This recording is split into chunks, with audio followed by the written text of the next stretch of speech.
आज हम बात करेंगे उत्तर प्रदेश की। जी हाँ, उत्तर प्रदेश के दो नाम योगी आदित्यनाथ और केशव प्रसाद मौर्य पिछले कुछ दिनों से लगातार मीडिया की गलियां हो या फिर सोशल मीडिया हो या अखबार के हेडलाइंस हो, ये दो नाम हर जगह आपको सुनाई दे रहा होगा, योगी आदित्यनाथ और केशव प्रसाद मौर्य।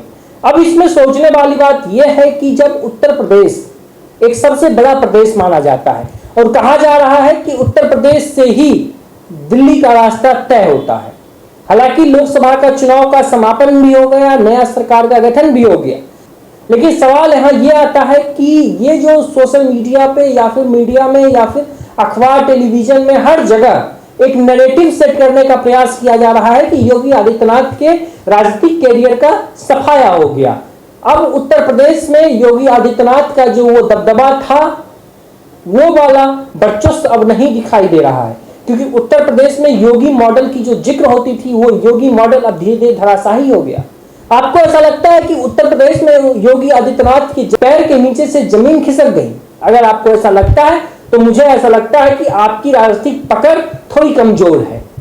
अब आप जरा हमें बताइए कि ये जो एक नैरेटिव सेट करने का प्रयास किया गया कि केशव प्रसाद मौर्य दिल्ली आते हैं, दिल्ली में जेपी नड्डा से मुलाकात करते हैं, उत्तर प्रदेश के अध्यक्ष आते हैं दिल्ली में पहले प्रधानमंत्री मोदी से मुलाकात करते हैं, फिर जेपी नड्डा से मुलाकात करते हैं, फिर अमित शाह से मुलाकात करते हैं, और ये तमाम मुलाकातों का एक अलग नैरेटिव सेट किया गया कि अरे जी योगी आदित्यनाथ का तो कैरियर खत्म हो गया, उत्तर प्रदेश से योगी आदित्यनाथ का हटा दिया गया, एक नई सरकार का गठन किया जाएगा। लेकिन मैं आपको आज दावे के साथ कह देता हूं कि उत्तर प्रदेश हो, खास तौर पे भारतीय जनता पार्टी उत्तर प्रदेश में आज की तारीख में योगी आदित्यनाथ को हटाने के काबिल है ही नहीं।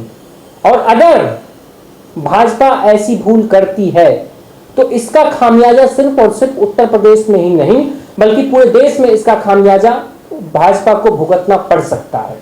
सवाल है कि यह मुद्दा आया कहां से? यह मुद्दा इसलिए इतना बड़ा मुद्दा बनकर हम सभी के सामने आया कि केशव प्रसाद मौर्य का एक बयान जो वो कहते हैं कि सरकार से बड़ा संगठन होता है, इसको लेके मीडिया हो चाहे देश की तमाम विपक्षी दल हो, वो उस बात को लेके इस पे इतना जोर दे दिया गया कि योगी आदित्यनाथ का पूरा कैरियर ही खत्म कर दिया गया। हम और आप जितना सोचते हैं इसका बिल्कुल विपरीत होता है। खबर यह भी निकल के सामने आई कि जब जेपी नड्डा से केशव प्रसाद मौर्य दिल्ली में मिलने आए तो केशव प्रसाद मौर्य को साफ तौर पे कह दिया गया कि आप अपने दिमाग से इस बात को निकाल दें कि हम उत्तर प्रदेश में कोई बड़ा बदलाव करने जा रहे हैं या फिर योगी आदित्यनाथ को हटाने का कहीं से तो कोई सवाल ही पैदा नहीं हो रहा है। तो यह तो क्लियर हो गया कि भाजपा उत्तर प्रदेश में योगी आदित्यनाथ को हटाने में सक्षम नहीं है।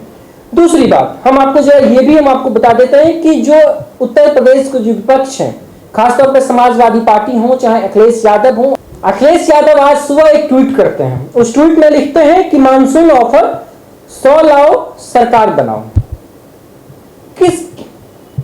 किस चीज की बात कर रहे हैं अखिलेश यादव जी? मैं अखिलेश यादव से पूछना चाहता हूं, क्या ये जो नैरेटिव वो सेट करने का प्रयास कर रहे हैं या फिर दबे जुबान में या फिर कह लें कि केशव प्रसाद मौर्य को ऑफर देने का प्रयास कर रहे हैं? और मैं आज कह देता हूं कि वर्तमान समय में वर्तमान जो पूरा सिनेरियो है, इस सिनेरियो में आप लिख के रख लीजिए कि केशव प्रसाद मौर्य के अंदर इतनी कुवत नहीं है कि वो भारतीय जनता पार्टी से या फिर योगी आदित्यनाथ की सरकार से बगावत करें या फिर अमित शाह से बगावत करें या फिर प्रधानमंत्री मोदी से बगावत करके 100 विधायक को तोड़ के समाजवादी पार्टी के साथ चले जाए।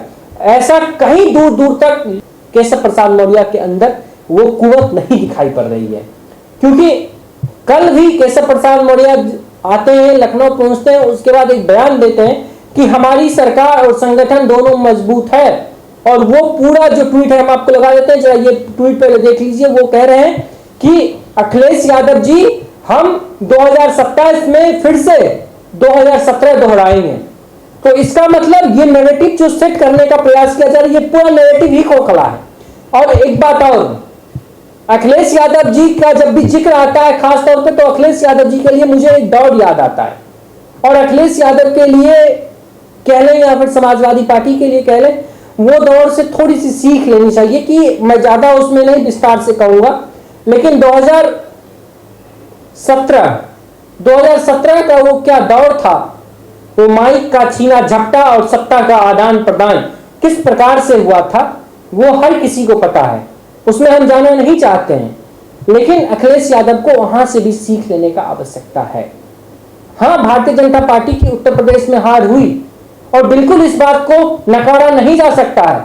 अगर 2014 के जीत का श्रेय प्रधानमंत्री मोदी के ऊपर जाता है, 2019 के जीत का श्रेय प्रधानमंत्री मोदी के ऊपर जाता है, 2017 का चुनाव उत्तर प्रदेश में भाजपा जीतती है तो इसका भी श्रेय प्रधानमंत्री मोदी को जाता है, 2022 में फिर से उत्तर प्रदेश में भाजपा जीतती है तो इसका भी श्रेय प्रधानमंत्री मोदी को जाता है। तो फिर 2024 में ये जो सो कॉल्ड हार का जो सामना भारतीय जनता पार्टी को करना पड़ा, इसका भी श्रेय प्रधानमंत्री मोदी को जाएगा, ना कि योगी आदित्यनाथ को जाएगा। हाँ, योगी आदित्यनाथ को वो श्रेय जाएगा अब जब उत्तर प्रदेश में उपचुनाव हैं 10 सीटों पे। इस उपचुनाव में अगर भारतीय जनता पार्टी एक बेहतर परफॉर्मेंस नहीं कर पाती है तो ये पूरा जीत का और हार का जो श्रेय होगा ये सीधा सीधा योगी आदित्यनाथ पे दिया जाएगा। और योगी आदित्यनाथ इस बात को बहुत बारीकी से समझ रहे हैं, क्योंकि कल का जो मीटिंग योगी आदित्यनाथ के घर पे जो कल मीटिंग हुई, उस मीटिंग में यह साफ तौर पे तय किया गया कि हमें इस बार का जो 10 का 10 विधानसभा का उपचुनाव है, इसमें हमें बेहतर परफॉर्मेंस करना है। आपको हम आंकड़े के लिए ये भी बता दें कि अभी जो 10 सीटों पे जो उपचुनाव होने वाले हैं, इस 10 सीट में 3 सीट ही भारतीय जनता पार्टी के खाते में थे, बाकी के 7 सीट इंडिया अलायंस के लोगों के पास था। और इंडिया अलायंस अब इस 10 सीट पे किस प्रकार से कमबैक करती है या फिर भाजपा किस प्रकार से उपचुनाव में एक बेहतर परफॉर्मेंस करती है, क्योंकि 2024 के लोकसभा चुनाव में तमाम तरीके के नैरेटिव भी हुए। संविधान बचाओ का नैरेटिव हुआ, लोकतंत्र खत्म हो जाएगा, आरक्षण समाप्त हो जाएगा, अग्निवीर को खत्म कर देंगे। तो ये तमाम जो नैरेटिव सेट किए गए, ये तमाम नैरेटिव को भी एक अच्छा बल मिला और इसका जीता जागता उदाहरण उत्तर प्रदेश से हम सभी को देखने को मिल रहा। लेकिन इस बार उपचुनाव में अगर भारतीय जनता पार्टी एक बेहतर परफॉर्मेंस नहीं कर पाती है तो सीधा सीधा ये योगी आदित्यनाथ के ऊपर ये जिम्मेदारी जाएगी, इसमें कोई दो मत नहीं है। लेकिन यह सवाल कहीं से उत्पन्न नहीं हो रहा है कि योगी आदित्यनाथ को सत्ता से हटा दिया जाएगा, सत्ता से बाहर कर दिया जाएगा। अगर ये पूरा अगर समीकरण होता है, अगर सत्ता से हटाने और अंदर देने की अगर बात है तो तमाम राज्य हैं वहां पे भी ये समीकरण लागू होना चाहिए। अगर हम राजस्थान की ही बात करें तो राजस्थान में इस बार 2024 के लोकसभा चुनाव में बेहतर परफॉर्मेंस भारतीय जनता पार्टी का नहीं रहा, तो वो सिनेरियो तो वहां पे भी अप्लाई हो रहा है। तो कहां भारतीय जनता पार्टी वहां भजन लाल शर्मा जी को मुख्यमंत्री के पद से हटा रही है। हरियाणा की बात कर लेते हैं, हरियाणा में भी 2019 वाला परफॉर्मेंस 2024 में नहीं रहा, तो कहां हरियाणा की सरकार बदली जा रही है, मुख्यमंत्री का चेहरा बदला जा रहा, तो नहीं बदला जा रहा है। तो इन सब चीजों पे देखने की आवश्यकता है और ध्यान देने की आवश्यकता है, ना कि एक झूठे नैरेटिव में हम और आप उलझे रहें खामखा, इसका कोई मतलब है नहीं।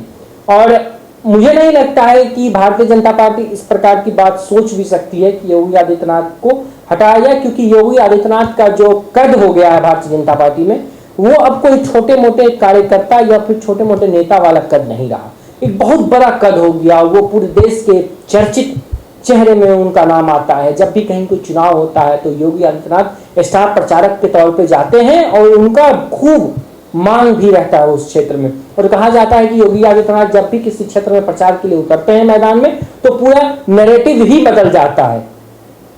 तो भाजपा ऐसी गलती मेरे हिसाब से तो नहीं करेगी।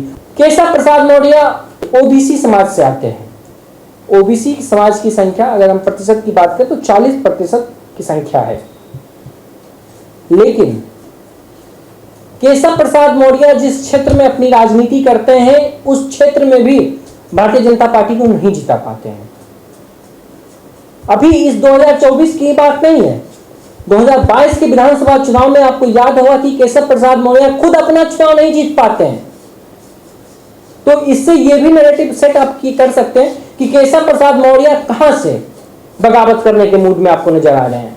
केशव प्रसाद मौर्य का लखनऊ से दिल्ली आना, दिल्ली में उलटफेर, उस नेताओं का उस मंत्री के साथ, प्रधानमंत्री के साथ उठना बैठना, बैठक होना, भाजपा के प्रदेश अध्यक्ष का अमित शाह के साथ मीटिंग होना, ये तमाम चीजों को जब आप देखेंगे तो आपको एक चीज बहुत खास लगेगा।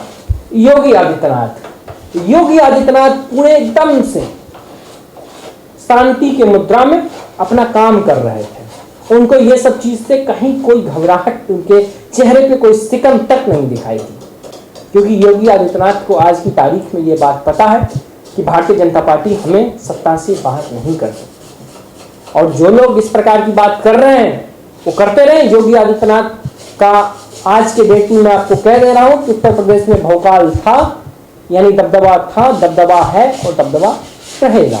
तो फिलहाल के लिए इतना ही, और प्लीज अपना आप लोग बहुत ख्याल रखिएगा। नमस्ते।